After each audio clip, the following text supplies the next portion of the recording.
So Arsenal are really letting Gabriel Martinelli leave. And honestly, I'm not sure this is the good business everyone thinks it is.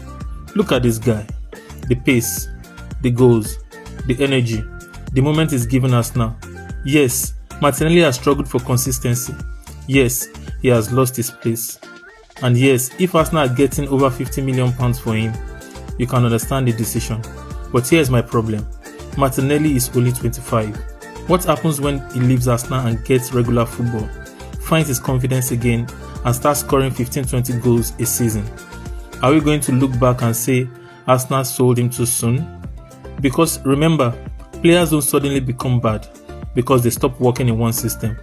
Maybe Martinelli needs a fresh start, and maybe Arsenal need the money. But if he goes somewhere else and becomes the player we always thought he could be, I don't want to hear Arsenal fans saying we should have kept him.